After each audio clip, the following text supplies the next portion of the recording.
Thank you, Anna, and thank you everyone for, for first, I would love to express my gratitude for all the panelists and for Anna, my colleagues who worked on this project, Maria Angela, Davide, and Florencia. And now I will leave the floor for Anna to start the presentation.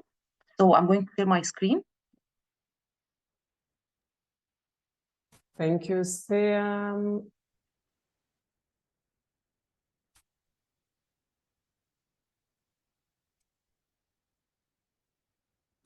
Okay, maybe you can start from the beginning because here we see the last one.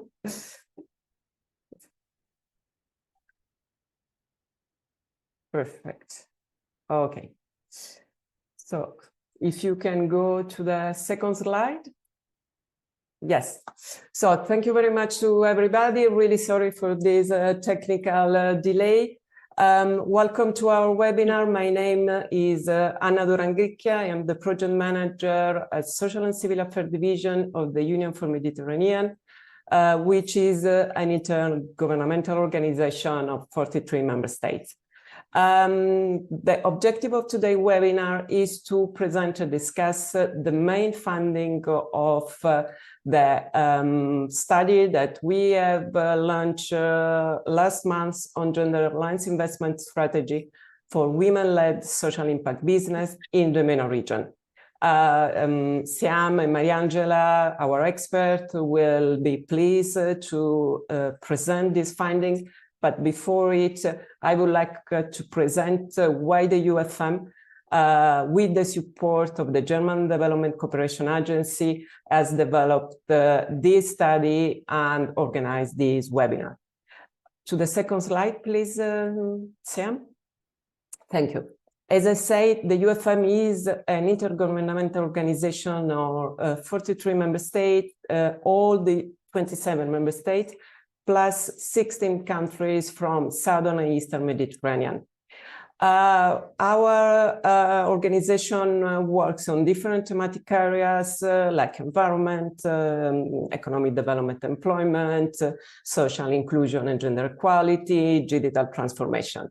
These are a few of them, but just to give an overview about the priorities of our organization. Our organization is not a donor, is not an implementing agency, is not a civil society organization, but is a strategic platform, political platform, where we gather together multi-stakeholder dialogue, meaning a representative of national government, regional international stakeholders, academia, and civil society organizations. We work with them at three levels. One is the more political one, where we get the official commitment of the member state to implement the strategies, programs, and good practices that we have discussed and implemented in the framework of our regional policy platform. And based on this priority, we collaborate with our main donors, such as the German Development Cooperation Agency, to implement some activities and projects. And the one of today is part of this set. The following slide. Thank you. Why we have decided to work on gender alliance investment for women in social and female entrepreneurship. For one main reason, we have been focused our agenda on boosting the opportunities for women entrepreneurs in the region. And based on the data that we have gathered in these last years, it's clear that one of the topics more challenging are the one concerning the access to finance and the limited tool available to overcome this challenge. And this is why we have decided to focus on the domain of social economy, but this time from the gender alliance investment.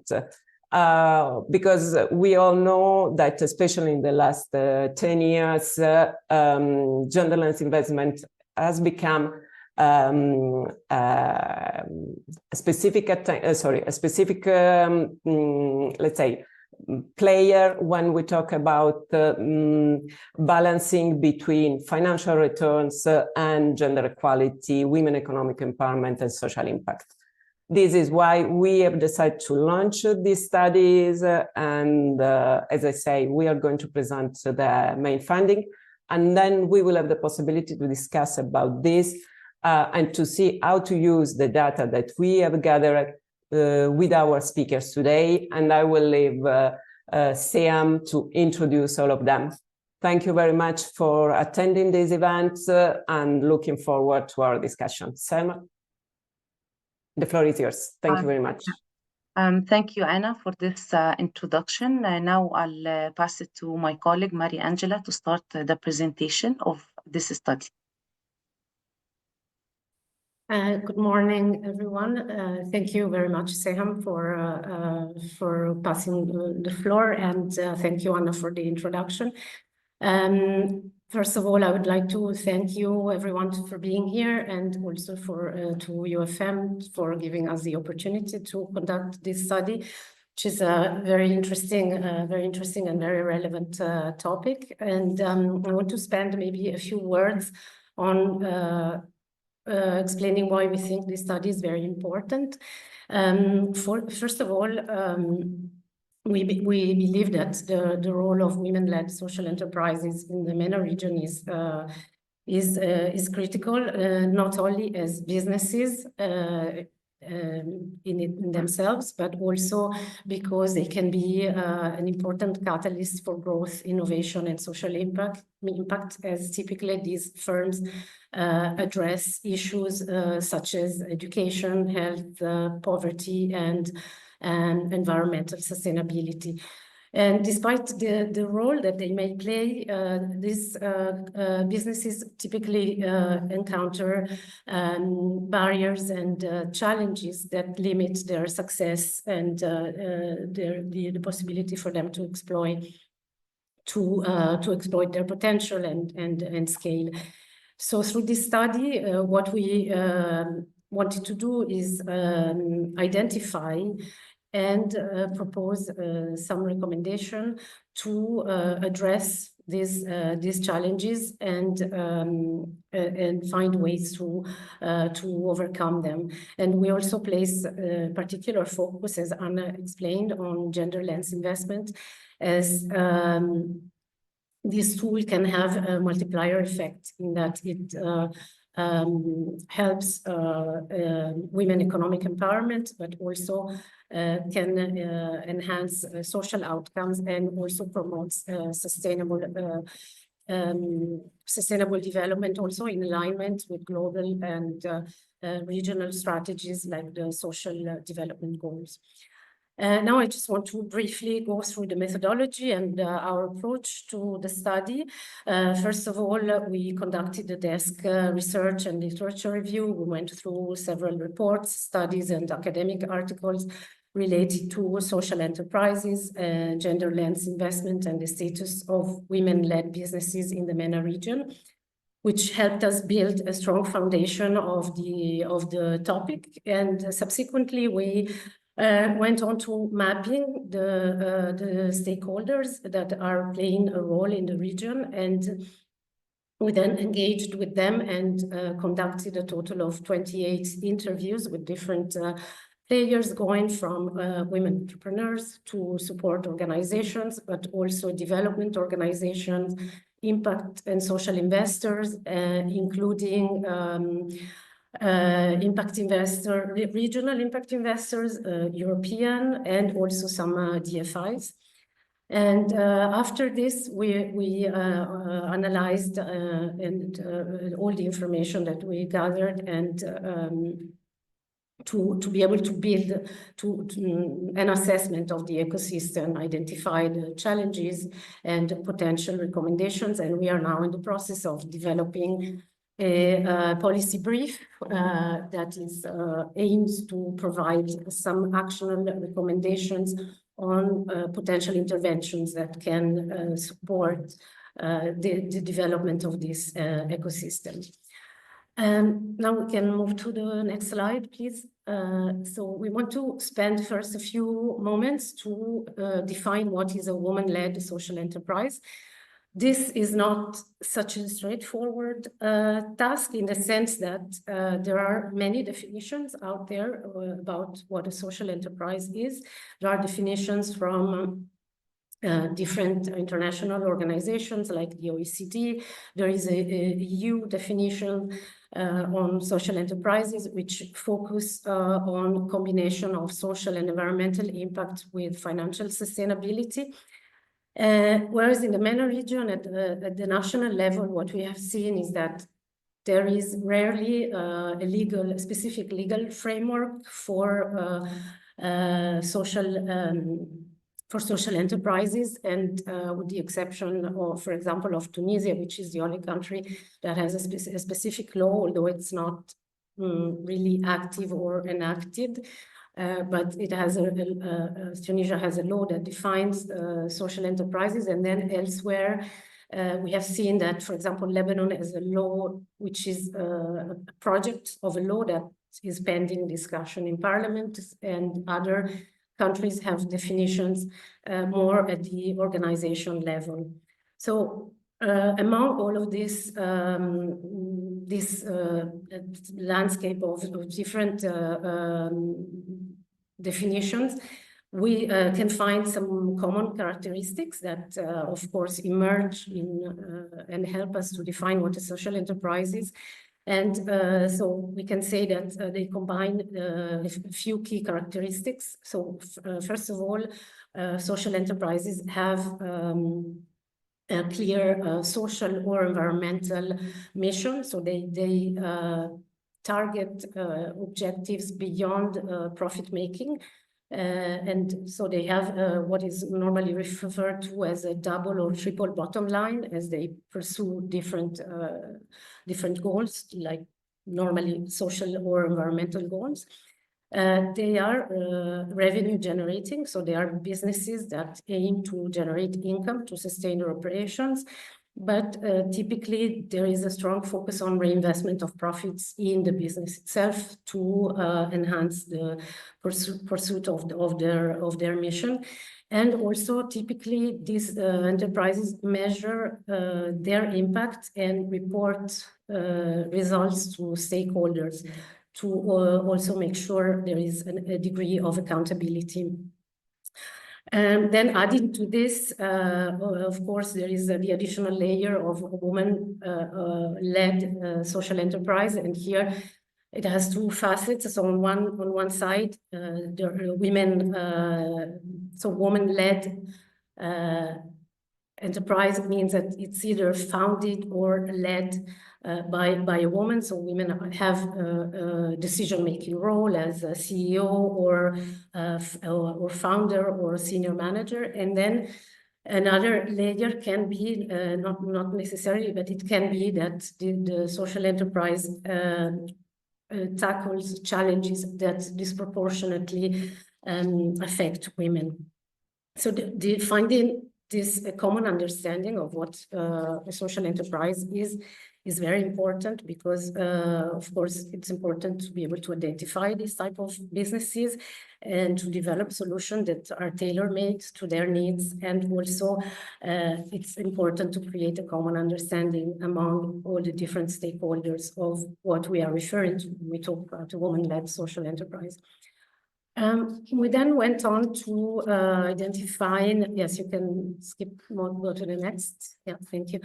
What are the key barriers of for women-led social enterprises? And what we did is try to cluster those barriers into three groups. I think this helps to be able to to categorize them and to be able to address them more easily when we go to try and design solutions for these barriers.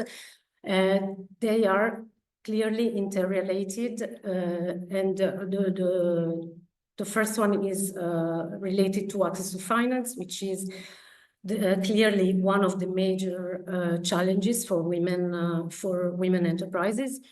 and it relates to the ability of accessing resources that are tailored to their needs, and it goes from grants to loan to capital. And this is typically due to barriers such as lack of collateral, risk perceptions, etc. We will delve a bit more into those specifics in the following slides. Then the following cluster is more about, it's more systemic, so it refers to barriers that are present in the ecosystem, like regulatory frameworks, also collaboration and coordination among different stakeholders, and these barriers have an impact on women in their ability to leverage opportunities, accessing markets, etc. And the third cluster is what we call like soft barriers, and they are referred to social and cultural norms that are perhaps less tangible, in the sense that they are not specific or not so practical, let's say, but they are perhaps the most important or at the root of a lot of the issues that that prevent women enterprises to grow and thrive. And they are normally related to societal norms, attitudes, expectations from the society, from the family, etc. And this, of course, has a strong impact on women and their ability to grow. Going now to a bit more in the specifics of these barriers, we can look at the next slide. So in terms of access to finance, one of the issue is about lack of awareness and information. So what we have found is that women often are not aware, not informed about the financial tools that are available to them. We have seen in specific cases, for example, where, like in Egypt, for example, there are banks that have specific products and services targeted for women, but these products are not sufficiently advertised, and often access is restricted and linked also to personal connections. So sometimes it's difficult for the broader public to access this type of product. And of course, these issues are exacerbated, and this is valid, I would say, for most of the challenges that we are going to look at, is exacerbated in rural areas. And so this leads to women often using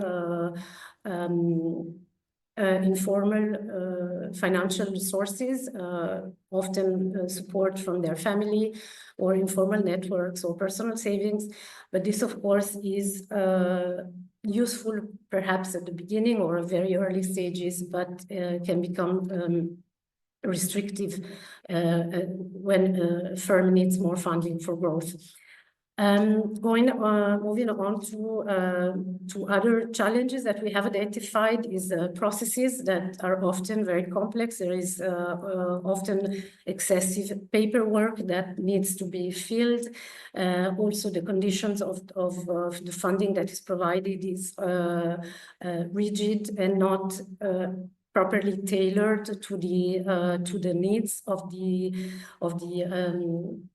enterprises. And also there is normally a perception from the financial institutions about a higher risk perception when a woman is applying for a loan. And this is a gender bias that is widely recognized and takes time to overcome, with a lot of training and support to financial institutions as well. And then we have more practical barriers that are related to collateral. So typically financial institutions request hard collateral, which often women lack. And also they often also require, in certain contexts, a male guarantor, which is a further barrier to accessing finance. And finally, I want to mention the fact that there is limited financing that is suitable for different growth stages of enterprises. So sometimes there is, on one side, there can be some microfinance institutions that provide very small loans for micro entrepreneurs, and there are initiatives that provide grants and seed capital for very early stage enterprises. But then we find there's a big gap in following growth stages where the firms need larger sums to grow and scale their operations, but these are more difficult to access because then that following, let's say, stage, financial institutions prefer to target larger enterprises. So I can move on to the following slide to look a bit more to the ecosystem and structural gap. So as I was mentioning at the beginning, there is a lack of a clear definition for social enterprises in most countries. And along with that, a clear regulatory framework that may provide some, let's say, benefits to social enterprises, for example, tax breaks for a few years when the company is registered, etc. So this is a strong limitation. And also the regulatory processes for registering businesses can sometimes become very complex. So also for companies to go through these processes can be challenging and limiting. And then what we looked at is the ecosystem themselves, and we saw that collaboration and coordination among actors such as governments and support organizations, as well as private sector players, is limited, and sometimes there is duplication of efforts and lack of coordination, which leads to inefficiencies in the program that are implemented. And also what we have seen from several interviews is that there is often a disconnect between what firms need and what donors or international organizations need to achieve in terms of their own development objectives. And finally, in terms of infrastructure, there are clear limitations in terms of, for example, of support structures like childcare facilities, transportation, access to technology, which also limit the capacity of women to dedicate more time to their business. And again, mentioning the issue of for rural areas where services are less present and women often need to travel long distances to be able to access services. And finally, on this aspect, we find that women are often underrepresented in policy making and business association, so that they are often there is no decision making from women. So the policies do not reflect, cannot reflect adequately the needs of these entrepreneurs. I just want to then now touch quickly on the social barriers on the next slides. Yeah, thank you. First of all, I mean, there is traditional roles and societal expectations for women. So as we know women are clearly are very often responsible for caregiving and for household tasks, leaving them limited time to dedicate to other business, and as well as other societal norms that expect women to fulfill a certain role and prevent them from dedicate time to business ventures.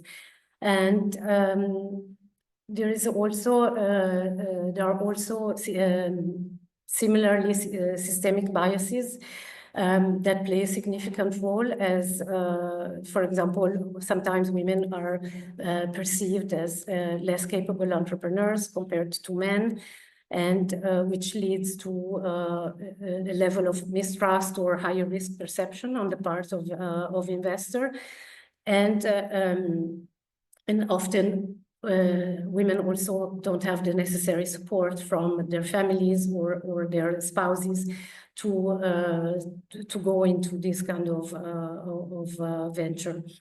There's also a lack of knowledge and skills, so in terms of basic financial literacy, and also mentoring opportunities, as well as the presence of role models that can serve as examples for other women to feel encouraged to go into business making. And finally, okay, this I mentioned earlier, and this across the board, it's these challenges are clearly exacerbated in rural areas, and specifically, for example, there are mobility is a clear issue, also related to safety concerns, as well as familial constraints that for women to be able to attend, for example, to trainings or to events that may offer them opportunities. I will now give the floor to Sehan to continue with some trends that we have identified. So Sehan, thank you very much, and over to you. Thank you, Maria Angela, for presenting the key challenges, which are very important part of our study that, enable us to provide a very pragmatic recommendation to tackle them. So now we're looking to the positive side. So despite all of these challenges discussed by my colleague, Maria Angela, now I'm going to discuss a few promising things that happen in the MENA region. And first, we found that there are very interesting, momentum when it comes to access to finance and financial, services provided across the MENA region. Some of these examples are provided by DFIs like and international organizations like HEVOS, EBRD, IFC. And these projects are mainly focused on providing access to finance for women entrepreneurs. And also, we can see that impact investing is on the rise, and especially among philanthropy ventures like Asfari Foundation and Al Fanar. And these foundations, they provide impact investing specified for social entrepreneurs. And at the same time, they have a few of these financial services offered for female social entrepreneurs in different countries in the MENA region, including Egypt, Lebanon, and Jordan. And also we can see that grants and awards are the dominant financial mechanisms, and they are directed towards supporting social entrepreneurship at the early stage of their development and ideation. And this is very good to help entrepreneurs get into the market and operate and survive. However, this leaving those established enterprises with less financial support. And also we can see in some countries like Morocco and Jordan, we can see that there's actually appetite, and there's small initiatives when it comes to the angel investors, and actually in Egypt as well. These initiatives are not focusing on female social entrepreneurs. However, they are focusing on entrepreneurs with a social, green, environmental impact. And also we can see that one of the key trends that's actually good and at the same time has some of its drawbacks, like supporting fintech and supporting climate focus enterprises and green tech and renewable energy. These are kind of trendy sectors that receive a lot of financial and technical support from national and international organizations, which is very good. However, it leaves some of traditional sectors like creative sector and including handicrafts that mainly dominated by women with less support.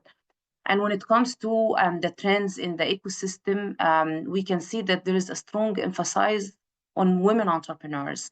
All of these initiatives, mainly most of them, they focus on women entrepreneurs, and very few of them provide support for female social entrepreneurs. And we also find that there are challenges to convince the business angels to invest in female social enterprises. Especially, this is very challenging because of the exit strategies and the ticket size.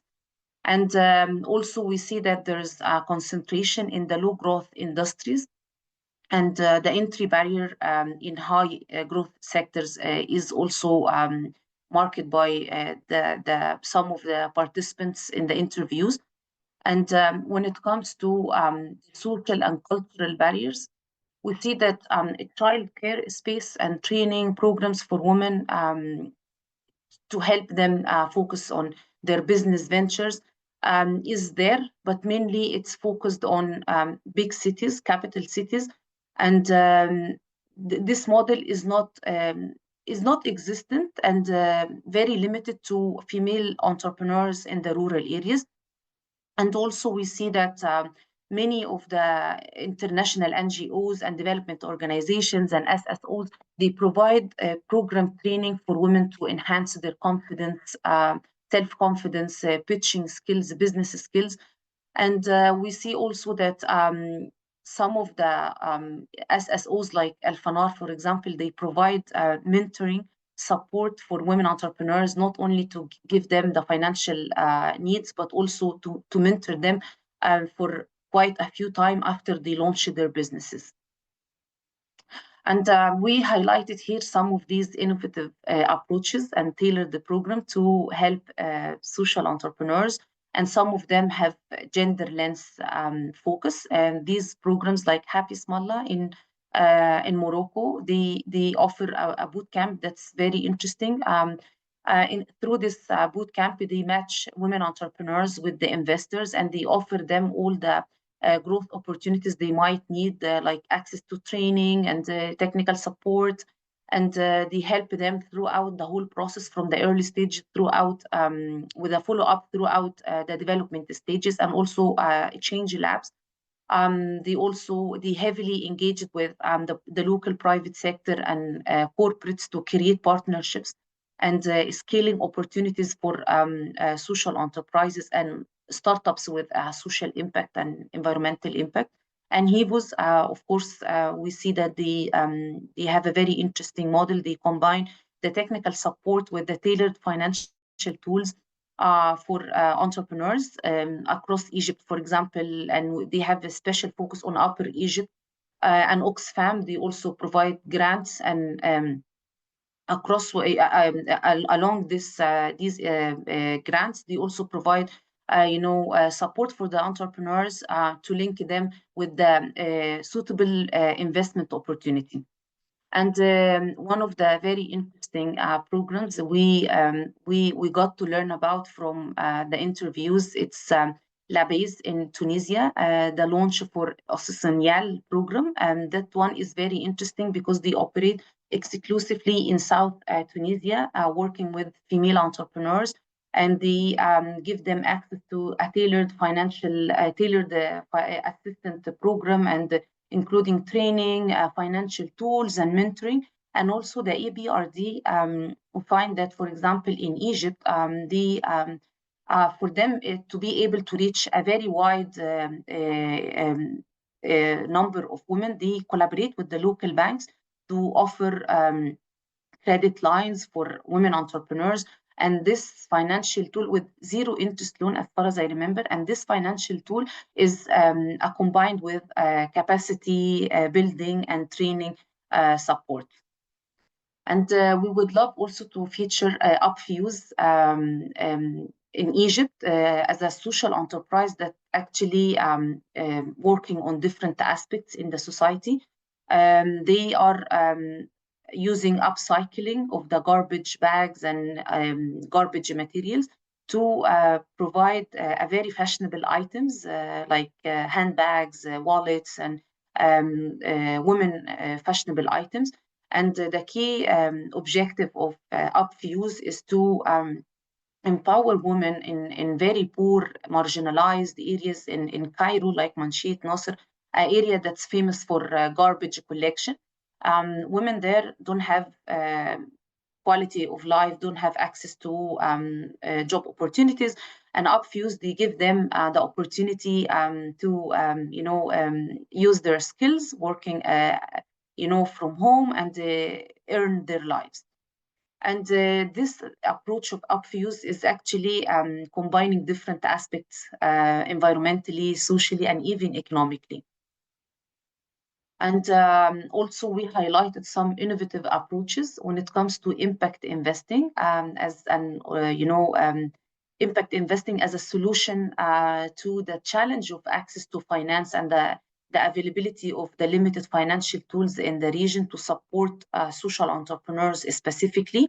We see that CWAS, they collaborate with MENA Venture in Jordan, for example, to provide, and some other investors in Lebanon who are active in the creative sector. As I said, creative sector is mainly dominated by female entrepreneurs. So they collaborate with them to provide programs with financial support and technical support that target enterprises that have climate impact solution and social well-being for the society.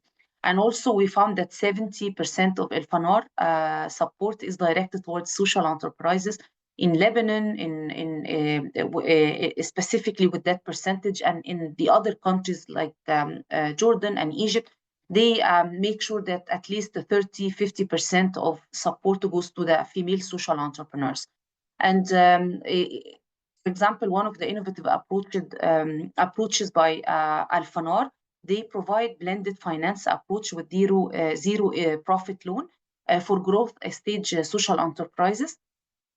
And this is actually a very good model of innovative financial mechanism that would be replicated in the rest of the countries by other impact investors.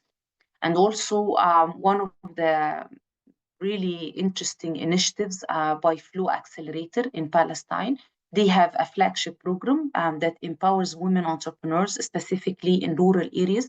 They provide different service starting from the pre-seed of the social enterprise until the growth stage, and they offer different ticket sizes customized to the need of the social enterprise. And also C-Touch in Lebanon, they work with different investors in the region, and C-Touch is providing impact investing for women-led enterprises in two sectors, logistics and pharmaceuticals, with zero interest loan.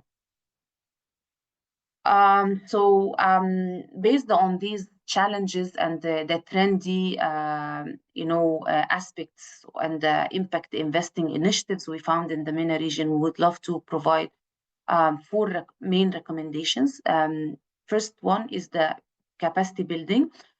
Usually we find that some of the financiers, they provide financial tools. However, they don't combine this with the capacity building tools, which is very important. So we would love to see, a gender-focused capacity building program that's tailored for the female entrepreneurs based on their skills and, enhancing their personal skills, especially when it comes to the self-confidence and pitching, because we already knew from the participants that many female entrepreneurs, they have very amazing business ideas, but when it comes to pitching their businesses, they lack the skills, which makes it very difficult for the investor to see the strength of their business ideas. So this is a very important aspect. And also, as my colleague Marie Angela presented, we found that entrepreneurs from interviewing them. And we knew from the ecosystem stakeholders that there are some initiatives that provided, whether nationally or internationally, to support the female social entrepreneurs. However, due to the financial literacy and the lack of awareness, they cannot learn about this. So giving, focusing on financial literacy to educate the female entrepreneurs about the available opportunities for them is very important. And when it comes to the financial instruments and funding mechanisms, there is a need for developing innovative tools that meet the different stages of the development of the social enterprise. So like customized financial tools with different mechanisms that meet each stage from the pre-ideation until the growth and establishment. And also we need to see more de-risking mechanisms like blended finance, maybe revenue-based financing tools, and zero interest, or maybe a good payment cap from the banks when it comes to giving loans. And also we need to see more partnerships between the local and international organizations to work on these innovative models that actually customized and provided in the European market and can be replicated in the MENA region. And when it comes to the administrative part and the simplification of rules, we found that one of the nightmare, let's say, for the entrepreneurs is, filling the paperwork required by the investors, required by the banks in the case of the loan. We need to work on that step to make it easy for the entrepreneurs to apply for the loans. And also, we need to work with the government to promote regulatory reforms supporting the formalization and reduce the administrative burden, because we can see from the desk research and also from the insights from the interviews we have done so far that many female entrepreneurs, they prefer to stay in the informal sector because of taxation, because of the paperwork, because of the fear of losing some of the social security financial support. So they prefer to be informal. So this is very important aspect to consider.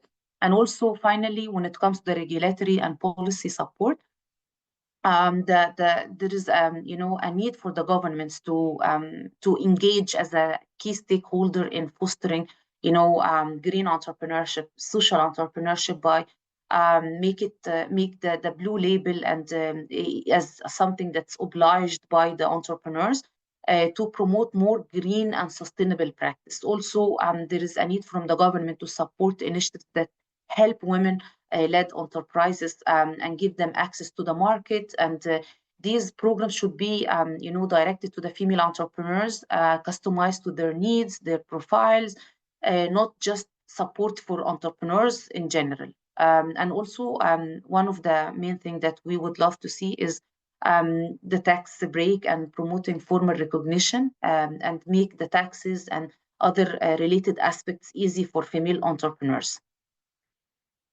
So now we're leaving. I'm going, before we finish this presentation. We're now done with presenting the main aspects. Now I'm going to start the panel discussion. We're going to start with UpFuse. I think I took some time to present UpFuse and what they have been doing. We're happy to have Yara Yassin, the co-founder of UpFuse. Yara, please start, speaking about, the challenges that face, female social entrepreneurs, especially when it comes to access to finance. Hi, hello everyone. Thanks a lot for having me. I just want to make sure that everyone is listening, can hear me. Yes, my camera is on also. Yes. Yes, go ahead. Thank you. So I would like to start by basically saying that this webinar is exactly what we in UfFuse are looking for, to dig deep and know and learn about other women in the Middle East, what they're doing and how are they coping and mitigating the financial and the social challenges that they are being put at, or maybe they have put themselves at, so they can start and keep working on their social ventures. In a nutshell, UfFuse, as Siham said, we recycle different kind of plastics, and we do this in collaboration with marginalized communities focusing on women in Egypt. We started by acquiring Egyptian women that live in underprivileged communities, and then we have broadened our scope into refugees and migrants. Each and every pillar of this of these different communities and societies has been really adding to the culture of the company and to the outcome of the products that we provide. To your question, Siham, you were asking about because my line was being cut. You were asking about the financial. No, let me ask the question again. Yara, would you please let us know what are the factors that enable women-led social entrepreneurs to scale successfully in the MENA region? Yes.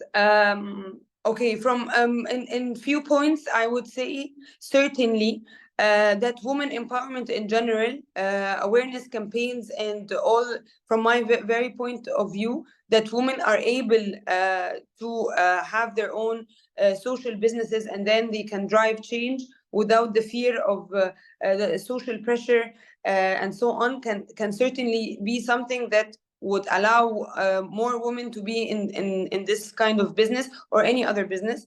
In a utopian landscape, I would say also mentorship and awareness, not only on the business side, but also on the mental and health side, on how a woman can plan her life and day with the other duties that she might have, would also allow many business social business women in this sector to pursue, because as Siham said, there's the social burden on women, because they are unable to combine or to mix different duties at the same time, is sometimes challenging. So I was just thinking maybe there would be mentorship and accelerator programs in the designated areas that actually is not only supporting the literacy of finance, the literacy of other sectors of the business, but also the literacy of good living, how you can actually plan your life out. Not because you're a business owner might necessarily be that you know how to plan the rest of the things. That's from my point of view. The third thing is, of course, easier access to finance. 100% access to finance in early stages, because of the grants are usually very limiting. It's not so hard. It takes from 1 to 3 months. Sometimes it takes to 6 months. But when you are scaling, access to finance get almost impossible. And in our case, sometimes when requesting grants or funds, we cater programs to fit to the call of the program of the funder, and then we find out that okay, maybe we got the money, but now we're committed to a program that we need to work on that wasn't initially our initial plan on how we want to scale, but because we need to fit to the KPIs or fit to the criteria of the program. This is something I don't think everyone say it out loud, but this is the fact that sometimes the program says that you need to hire X amount of people, but I actually need certain machines and hire people. So you keep mitigating so you can fit into the program, so you can have the fund. So from my very point of view, also would say that funders could have maybe a bigger scope of certain KPIs that this organization needs to get, and those startups are going to fulfill. That's how they get the collaboration, and also maybe an open-ended kind of programs that the KPIs are maybe made by the startups. If there are already ideas and programs like this, that would be great, but I haven't been aware of. All the programs that I have been, like Hivos, El Fanar, and other things, the KPIs of the program has been very deliberate. We decide to only go to programs that are fitting our scaling mechanism. But usually we are also always in the hurdle of running the business and organically growing it, or running after funds and growing it in another way. So it's either this or that. But that's what I have to say in regarding this point. Yara, thanks for this. Let me move to the second question. Would you please let us know how can financial tools, like, innovative financial tools like blended finance or, guarantee scheme be tailored to the need of the female social entrepreneurs at different stages of their growth? Certainly, grants, loans, granted loans can be a step. From my very point of view, also, I'm not speaking on behalf of the female entrepreneurs. Going to take a loan or granted loan is usually something a woman entrepreneur would be cautious about. I think this is the mechanism of how we operate. So I'd rather take a fund or take a loan based on a quotation or a PO that I have that I need to fulfill, but not generally I'm going to take a loan. Usually we are risk takers, but we're very cautious. And this is what makes women more sustainable in businesses. Maybe they don't do the exponential growth and fluctuation of growth rates like men. But you can see that a man could be very successful in 3 years and a woman can sustain for 10 years, not as successful, but she sustained. It's the turtle and the rabbit kind of race, always and forever. That's my point of view. So I have been approached a lot to have a loan from different organizations, governmental and banking sector and so on. But I'm usually, not that I don't trust my business, but or my abilities as a founder at all. But I just don't know what could happen that would enable me so I can risk something else. So I usually don't go in this sector. Finding alternative loan without interest, things like that, it was something appealing for us. And the payment plans were 3 years and so on with no interest. My intake for this would be that I need to sustain at least 3 to 4 months of this loan.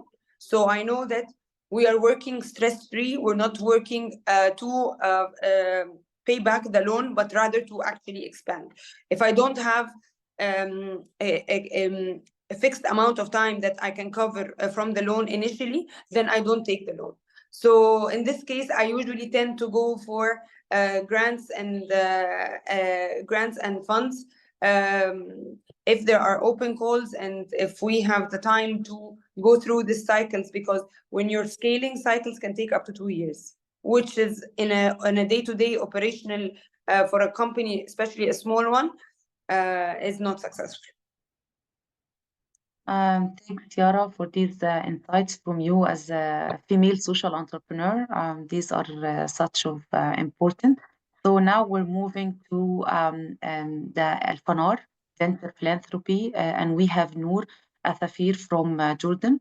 Noor, please let's start by discussing what are the innovative approaches that have proven, efficient and successful in, supporting female social entrepreneurs in Jordan and in the region. Thank you so much, Siham, and very glad to be here among this group and to hear the result of the study as well. So basically what I would say is that reflecting the work of Al-Fanar through 20 years already with social enterprises, we have learned a lot that hearing from our social enterprises helped us as well to tailor the support that we give, whether it's financially or non-financially. On financial level, like to learn more through the way how we can be very helpful and to achieve our core mission at Al-Fanar to support women, children, and youth. But basically, I would start with the financial instruments and support that we have at Al-Fanar. One is, and I'm very happy with what have been already said, that basically grants are usually very important for the establishment, for the seed, where we can tolerate the risk of having that in that period the support for social enterprises with a focus on women. We have already added to this journey that within our selection criteria that we support social enterprises that are women-led, and also that they have women at management team as well. In this sense, as what you said, Siham, before, we already collaborate with these entrepreneurs within coaching sessions, where we can also see the opportunities for financial enhancement, how they can also utilize the value of that financial support as well to the growth and sustainability of social enterprises. On another level, we found that also, especially in Jordan, that there is a high appetite for higher ticket for investment as well. But in this sense, we combine the grants and fund, but also with, as what you also mentioned, the zero profit loan, where also women entrepreneur can usually benefit from that aspect, and then also explore different, I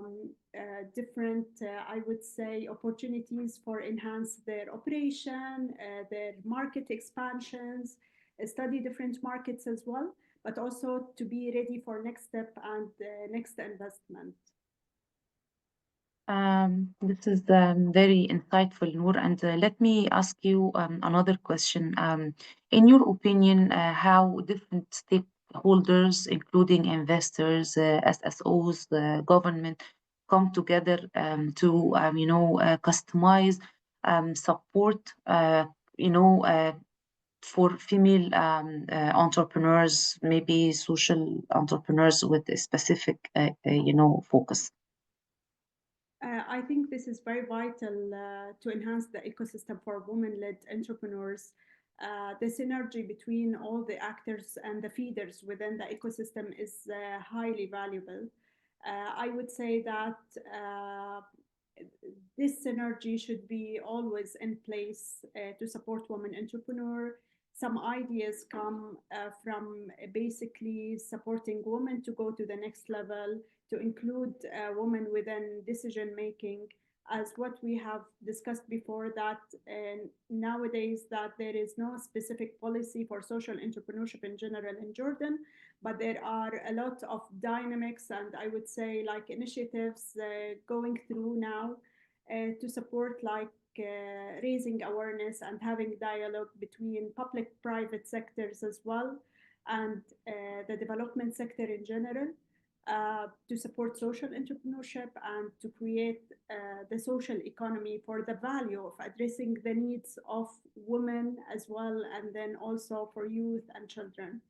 I would say that that take two levels. Like when we talk about women-led entrepreneur, that is one aspect. And another aspect is that there are a lot of social enterprises address the problem of women in rural area, in areas that have specific norms that women are, for example, for social reasons that they have to be at home, but then within social enterprises, they can be also working and having income at their home by being part of social enterprise impact. So imagine one social enterprise that is working with women around different homes.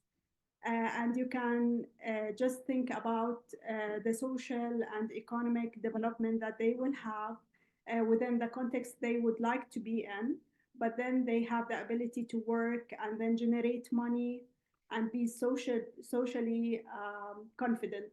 So I would say the synergy and communication between feeders, that's very important. And then also to have a joint effort between development sector, but also between government as well, because sometimes on policy aspect, there are a lot of work to do to support that. And then also from a programmatic perspective, you can achieve better impact by designing a different program that can be women-led, or specifically to enhance more a kind of impact for women in business as well. Thank you, Noor, for these insights from Alfanor. We know that Alfanor is one of the key players in the MENA region when it comes to supporting social entrepreneurs, including females, and they offer, different support, including finance and non-technical support and mentoring. So thank you for these insights. Now we're going to listen from another international development organization, HIVOS. HIVOS is also another key player when it comes to supporting green entrepreneurship, social entrepreneurship. And Mariam Abdelkarim, Business Development Manager, is here with us. And Mariam, let me start by asking you, hi Mariam. Hi, Sam. Let me start by asking you what emerging trends in gender lens investment do you foresee, having the greatest impact in the region? Yes, first of all, thank you, Siham and the team for having me. It's of course a pleasure to be here and to also listen to the findings of the study. And apologies for my voice, I'm recovering from a cold, so it's a bit weird.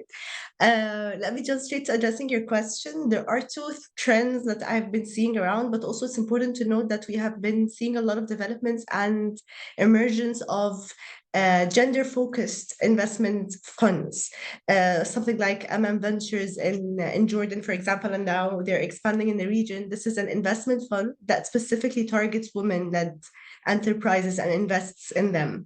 But they also have like different forms in which they can identify an enterprise as women-led.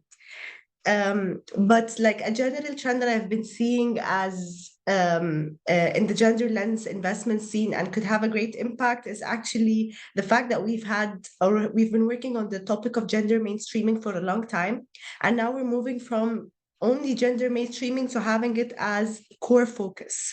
So starting with this as an idea and turning it into a mandate in investment funds is what is going to help push this idea forward.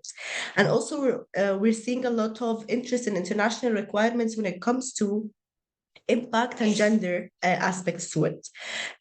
So the more you focus on, or the more focus we see on international requirements and reporting that is moving away from only focusing on ESG towards impact measurement and capturing and reporting, you start to see that there are more and more focus on gender lens investments. And there are no new topics that are on the rise in the development sector and for investors in general, just like climate and technology and AI. Those sectors have a huge women involvement in them. Either they could be drivers in change and affect how we solve these challenges, or they become among the majority of the population that is affected by their negative trends. So these topics and their intersection with gender also proposes a huge potential for gender-lensed investment in these topics and in these sectors that could help us promote further the idea of investments with a gender consideration into it. Great. Mariam, Noor discussed how, different stakeholders on the national level come together to provide the support focused on female entrepreneurs and social female entrepreneurs. So let me ask you, given that you are working with HIVOS, how international development organizations or institutions with the local and national partners, how they can work together to provide the support, especially when it comes to finance to the female entrepreneurs? Yes, the way I see it, and also like reflecting on HIVOS model, is that international organizations usually have the voice and the advocacy and the capacity to raise awareness about mega topics. So like international organizations mostly focusing on raising the awareness about the importance of the topic, advocacy, institutional frameworks to capture and measure results, or even regulatory advocacy is key to help move forward the sector towards focusing on gender and having more gender considered investments. Local organizations are key for making sure that finance reaches the target group that needs this finance, and understanding how to roll it out in the right way that responds to the needs of the target group that we're working with. Also, from another perspective, you can think of international organizations or even regional organizations that could encompass investment funds. Those investment funds are more than willing to invest in companies or enterprises that provide sound returns to them, as well as impact aspects that matter to their fund in general.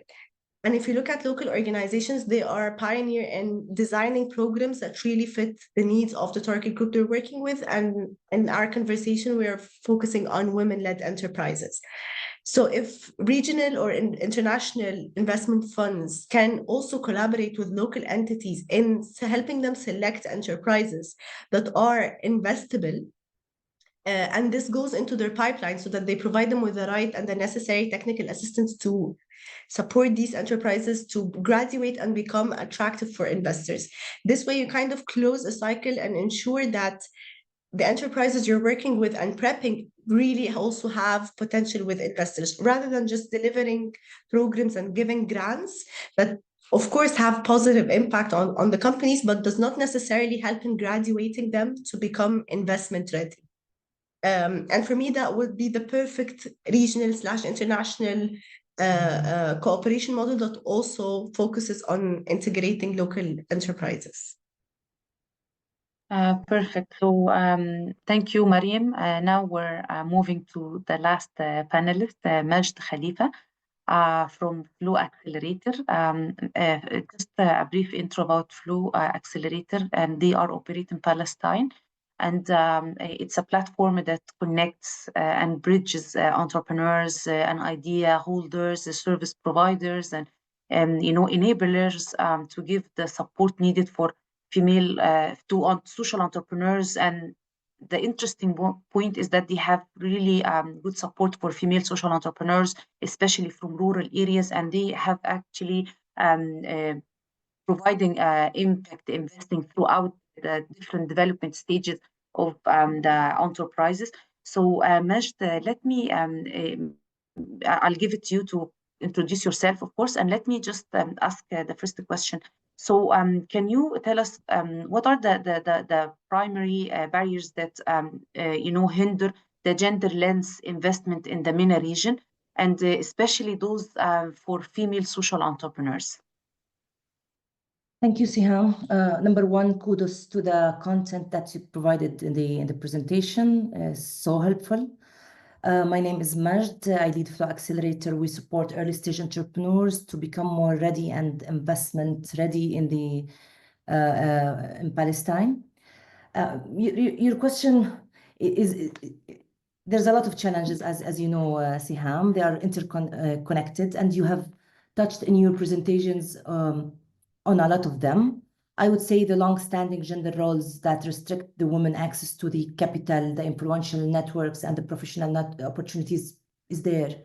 The women perceived as high-risk investments because of all of the biases is there too. The limited visibility and networks. They are not having the full access to the networks in terms of decision makers, mentors, and that of course, limit their ability to attract investment or resources, and all of the structural challenges that you have mentioned. But all of them are significant. But my number one is the investor risk perception in particular, because it's critical and actionable. It does not only hinders the access to funding, but also dimensions the confidence of women entrepreneurs to approach investors. And entrepreneurs need the confidence and the resources. And if they're not there, they cannot do it. So I would say the investor risk perception is the greatest influence on unlocking the funding for women-led social enterprises, because usually investors hesitate because they see women, they don't have the ability to scale or to grow, or they don't have the access to market because of all of the structural and cultural barriers and challenges that you have said, and because of the perception that they have weaker operational capabilities among entrepreneurs. And those are elevated or doubled with the lack of the visible success stories for females, or in the insufficient data of showcasing the performance of impact or women-led enterprises. And that perception should be tackled in order to be bridged, because it has the negative effects on the ecosystem and the entrepreneurs themselves. You will have limited growth, you will have missed opportunities, and you will have under evaluation of all of the social impact that we're all looking forward. And thanks, Majd. And actually, since you emphasized the de-risking as one of the key challenges, this will lead to the second question. Based on your experience, what would be, the strategies that financial institutions and investors, adapt to mitigate the perceived high risk, let's say, especially associated with investing in female entrepreneurship? I'm into joint effort approaches, Siham, because in order to effectively mitigate this significant perceived high risk of investing in women-led businesses, not only the financial institutions should work together, but I would say accelerators and financial institutions, because in order to have the interconnected impact together. I'll start with the accelerator, if you allow me. So accelerators as us, like, for example, we bridge the gap between the women-led businesses and the investors. And this is echoing what Mariam has just explained. We're the bridge between them. So one effective approach is to focus on the investment readiness and the confidence building. Developing the tailored support programs, we can help them enhance their business acumen and financial literacy, pitching skills, and to equip them with all of the skills, including the negotiations one, in order to be more ready and compelling for the investors. But beyond the individual readiness, accelerators also can amplify the visibility of women-led businesses through the sharing performance matrices, financial and social outcomes of their portfolio, in order to, I would say, build the investor confidence. You need to build the momentum. Furthermore, also accelerators can facilitate the connections with gender lens investors and so on. But one component that I would highly promote is accelerators can provide the validation, a proof of concepts for women-led enterprises through funding them, in order to have the track record before talking to investors. Now, from the financial institutions and investors side, I would say, focusing on the de-risking investments and adopting the gender-less criteria. The blended finance model is now trending, which combine the grants, the concessional capital, and the first, I would say, they call it the first-class guarantees. They are super powerful tools to absorb all of the early stage risks for entrepreneurs and attract the private sector participation. Also, a little bit of guarantees mechanism, that's like the partial loans or equity guarantees that can reduce the perceived risk of investing. Another critical strategy, I would say, is the criteria, the gender lens investment criteria, which incorporates metrics such as the leadership, the representation, the workplace equity policies, and the impact on the women into the investment decision, not only perpetuating the biases on the scaling or the maturity and so on. My last thing is, because it should be joint effort, the collaboration between accelerators and investors is the essential that can create a supportive ecosystem. I'm missing always the channel between them. This is why we're not seeing the full results on ground. Blended financing partnership are natural synergy between accelerators and financial institutions, where accelerators like us can provide the technical assistance, the capacity building, and investors provide the necessary capital. Grants and concessional loans managed by the accelerators also reduce the risk of equity or for equity investors. Another joint strategy involves establishing innovative risk sharing model.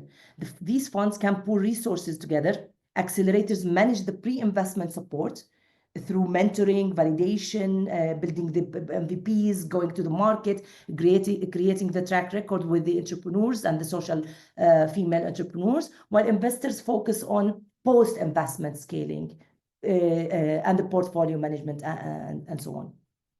In that case, you're sharing the risk and rewards. You're having the win-win-win situation, the entrepreneur, the accelerator, and the financial institution / investor through that collaboration and through that balanced approach, I would say.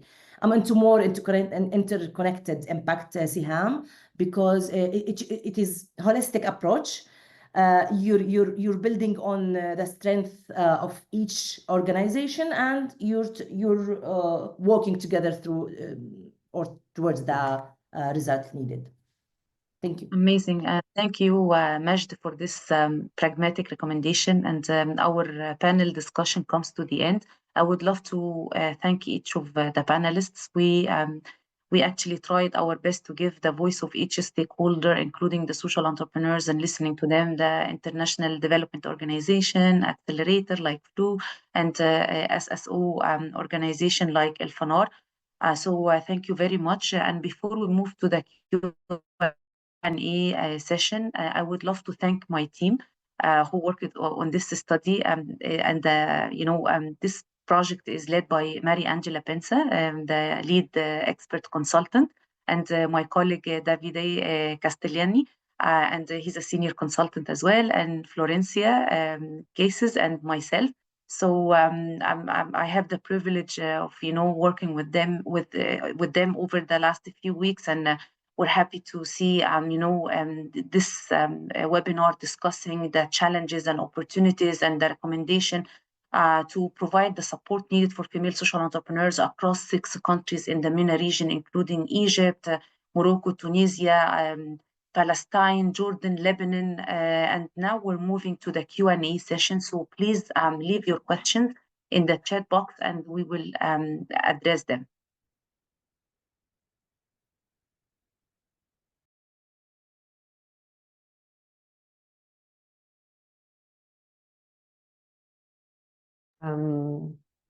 Sam, just to explain that for the attendees, they need to put their question in the question and answer box, not in the chat, because the chat is only for panelists and attendees, just the technical issues. But of course, I take the opportunity of waiting for a question to thank you from my side, from the Union for Mediterranean side, and the German Cooperation Agency, the speakers for their contributions, and to your team for putting in place the studies. And I think we got really a lot of valuable insight, not only in terms of data or challenges, but concrete recommendation on how we should overcome these challenges. And this is the most interesting part for me, because we have data about the challenges, and listening your presentation, listening the presentation of the speakers, I would say that what has been mentioned today are similar to those who all the women entrepreneurs in the region, not only the one working in social economy, but with an additional risk in terms of perception. The one working in social economy are even riskier than the one working in green and tech.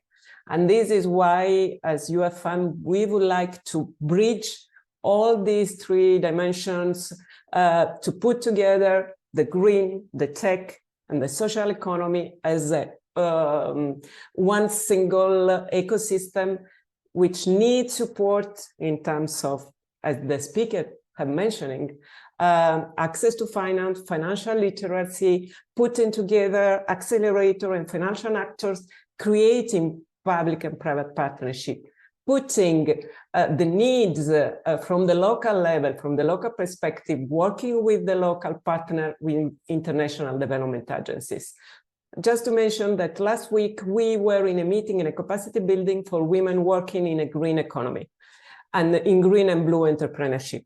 And we had 30 women entrepreneurs from the region, and some of them working on green and social economy. And the feedback that we got from their participation was exactly about the fact, from one side, we lack access to knowledge, to information, to networks, but even when we have or we are part of a mentorship program or an incubation or acceleration programs, what we are missing is this support from the full business ecosystem. Meaning, when I finish my mentorship program, I'm somehow left alone, trying to navigate from between funds, loans, banks, equity, investment fund, and so on. See, there is also an issue of sustainability of all these programs and these initiatives. And the fact that, for example, some of the speakers of today, like EVOS and Alphanar, are partner of this network on the Impact MENA Together, which is a program funded by DGNIR for the next 3 years. It's an important step because people cooperating across the region can share their challenges and solutions. And they can bring the other eco-business sector in this joint program. There are so many initiatives focused on access to finance and digital inclusion, especially for women in social economy.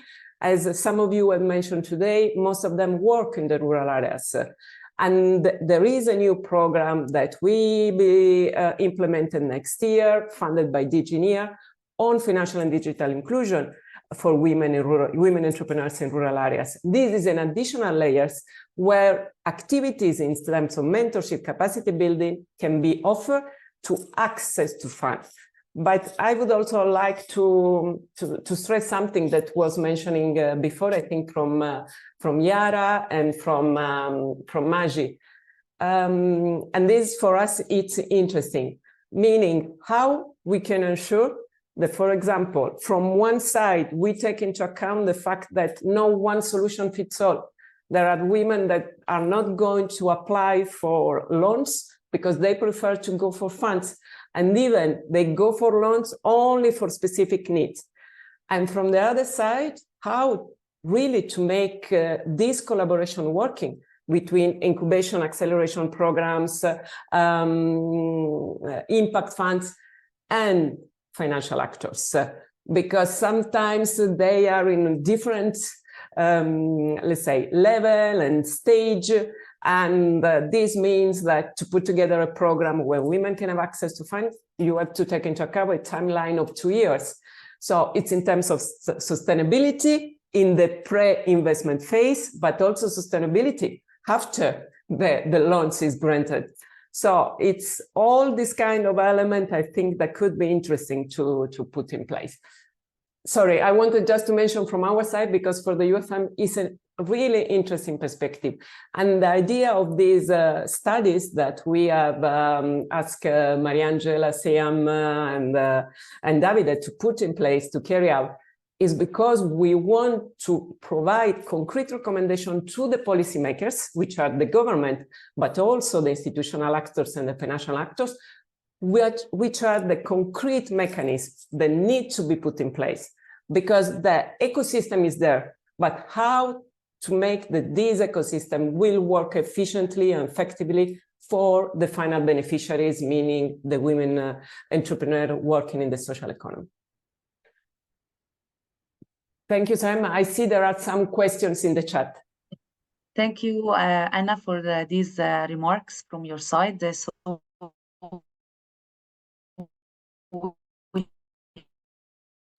Sam, we lost some you. questions. Okay. Definition about the definitional issue of the social entrepreneurship. Mariangela, I think, would love to take that question.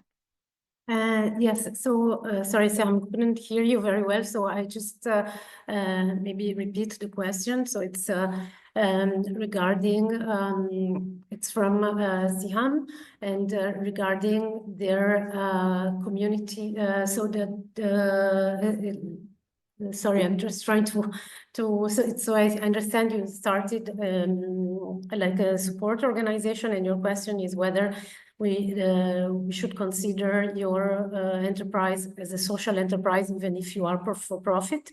So basically, based on what we defined in the presentation at the beginning, actually, this is one of the characteristics of a social enterprise. So they are for-profit businesses that also have a social or environmental objective together with the profit. So they are normally referred to companies that have double or triple bottom lines because they pursue financial returns, of course, because they have to sustain their business, but they also have other goals in addition to the profit making. So I hope this answers your question, but yeah, there is another one.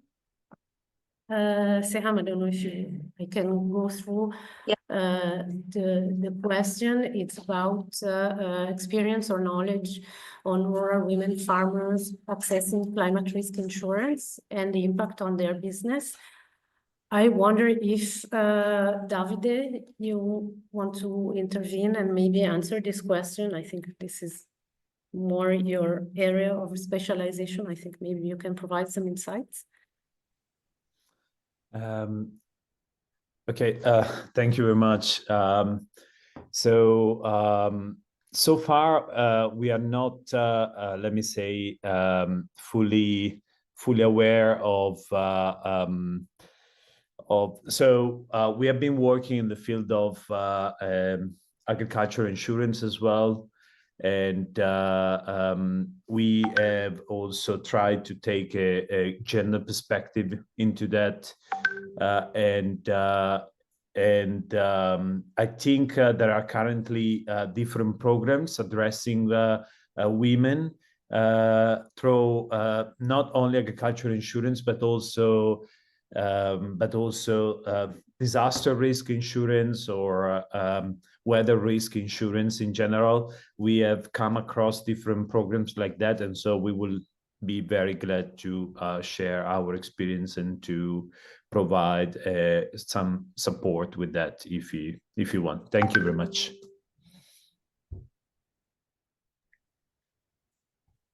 Thank you, Davide, for that. And so we will wait for another couple of minutes. If any of the attendees have questions, please leave them in the Q&A chat box. And I take this opportunity to mention that the material, the presentation, and the recording will be shared with the participants, of course. We are going to share to all those who registered to the event who couldn't attend it. But of course, you will receive the update of the final publication of the study, of the policy brief, when it will be ready, and we will work also on promoting it in the framework of the other activities of the UfM.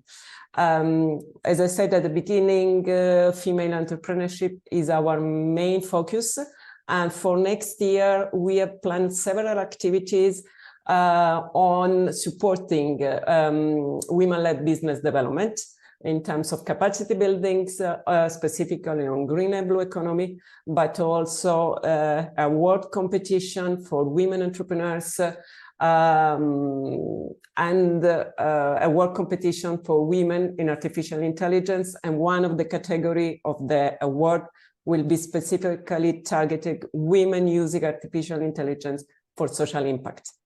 But there will be also other networking and B2B opportunities, specific capacity building on access to finance.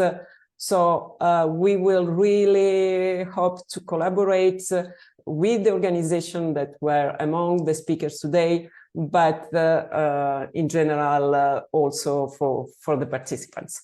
So the idea of today's event is just a step in a process which includes several activities targeting women business association, business support organizations, impact funds, and women entrepreneurs, of course. Fantastic.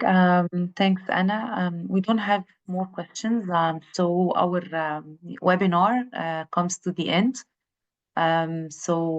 Thank you very much, Anna, and my colleagues working on the project, the panelists and attendees, and yeah, thank you very much. Thank you to you, and thanks for all the participants. You receive the material afterwards. Thank you very much. Have a nice day. Have a nice day. Bye-bye. Bye. Thank you. Bye. Thank you very much. Thank you.